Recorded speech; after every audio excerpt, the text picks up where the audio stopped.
BBC Urdu کے programme سے Arabian میں خوش آمدید. ہمارے لندن اسٹوڈیو سے میں ہوں شفیع نقی جامعی.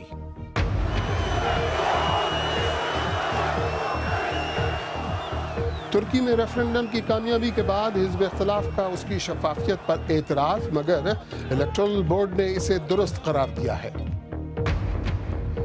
نیپال کے سرحدی علاقے سے غائب ہونے والے ریٹائرڈ پاکستانی کرنل کے بارے میں نیپالیوں کے کیا خدشات ہیں، اور یوگانڈا کے یہ بچے کس طرح ماحول کی سختیوں کو خاطر میں نہ لاتے ہوئے اپنا تعلیمی سفر جاری رکھتے ہیں. ترکی کے انتخابی ادارے کے سربراہ نے ملک میں ہونے والے ریفرنڈم کی توثیق کر دی ہے، جس کے نتیجے میں صدر رجب طیب اردوان کو وسیع اختیارات حاصل ہونے ہیں. حزب اختلاف کی جماعت ریپبلکن پیپلز پارٹی کی طرف سے ریفرنڈم میں مبینہ بے قاعدگیوں اور بغیر مہر لگی انتخابی پرچیوں کو گنے جانے پر اعتراض کے جواب میں انتخابی ادارے کے سربراہ کا یہ فیصلہ سامنے آیا ہے. حزب اختلاف نے ریفرنڈم میں ڈالے جانے والے 60% ووٹوں کی دوبارہ گنتی کا مطالبہ کیا تھا. فراز ہاشمی کی رپورٹ. ایک طرف جیت کے شادیانے بجائے جا رہے ہیں اور دوسری طرف برتن بجا کر احتجاج کیا جا رہا ہے. ریفرنڈم پر عوامی رد عمل نے واضح کر دیا ہے کہ ترکی اپنے مستقبل کے بارے میں اس اہم فیصلے پر منقسم ہے. یہ فتح بہت ہی معمولی اکثریت سے ملی ہے، لیکن اس کی وجہ سے اس شخص کو وسیع صدارتی اختیارات حاصل ہو جائیں گے. صدر اردوان کو اب نائب صدور نامزد کرنے اور ججوں کو رکھنے اور نکالنے کے اختیارات حاصل ہوں گے. Bugün Türkiye 200 yıllık kadim bir tartışma konusu olan ترکی نے 200 سال سے اس کے آئینی نظام پر جاری بحث کے حوالے سے ایک اہم اور تاریخی فیصلہ کیا ہے. یہ کوئی معمولی دن نہیں ہے، یہ ایک ایسا دن ہے جب ایک بہت ہی اہم معاملے کو طے کیا گیا ہے. جیت کے چند ہی گھنٹوں بعد رجب طیب اردوان نے ترکی میں موت کی سزا کو بحال کرنے پر ریفرنڈم کرانے کی بات کی. ایک ایسا قدم جس سے ترکی کے یورپی یونین میں شامل ہونے کے رہے سہے امکانات بھی ختم ہو جائیں گے. یہ جمہوری نظام کو خیرباد کہنے کے مترادف ہے. ایک قدامت پسند حکومت کے حامی اخبار کی سرخی نے ہمیں اور مشتعل کیا ہے. ہمارا خیال ہے کہ ہمارے ووٹ چرا لیے گئے ہیں. الیکشن کمیشن کی طرف بغیر مہر والے ووٹوں کو درست قرار دینا ایک بڑا سکینڈل ہے. ہم سب اس پر خاموش ہیں. میں ذاتی طور پر حزب اختلاف کے رہنما سے مستعفی ہونے کا مطالبہ کروں گی. مخالفین کا کہنا ہے کہ آئینی تبدیلی سے ملک میں شخصی آمریت قائم ہو جائے گی اور صدر کو بے لگام اختیارات حاصل ہو جائیں گے. ترکی کے ریفرنڈم میں بے قاعدگیوں کے الزامات بھی لگائے جا رہے ہیں. 15 لاکھ ایسے ووٹوں کو گنتی میں شامل کیا گیا جن پر سرکاری مہر لگی ہوئی نہیں تھی. میں نہیں سمجھتا کہ یہ اکثریت صدر اردوان کو اتنے وسیع اختیارات دینے کے لیے کافی ہے. نتائج تقریباً 50-50 ہیں اور یہ واضح ہے کہ ایک بڑی اکثریت نے اس ریفرنڈم میں ووٹ نہیں ڈالا. نیٹو کے رکن ہونے کے ناطے امریکہ اور یورپی یونین ترکی کو مشرق وسطیٰ میں استحکام قائم رکھنے میں اپنا اہم اتحادی تصور کرتے ہیں، لیکن حالیہ برسوں میں ترکی اپنی تاریخ کے بدترین عدم استحکام سے دوچار ہے. گزشتہ 18 مہینوں میں ترکی ایک ناکام بغاوت اور دہشت گردی کی کئی وارداتوں کا سامنا کر چکا ہے. صدر اردوان کا کہنا ہے کہ وہ نئے اختیارات حاصل ہو جانے کے بعد ملک میں امن و امان بحال کریں گے، لیکن یہ فتح بہت قلیل ووٹوں سے حاصل ہوئی ہے اور اس سے ملک مزید تقسیم کا شکار ہو گیا ہے.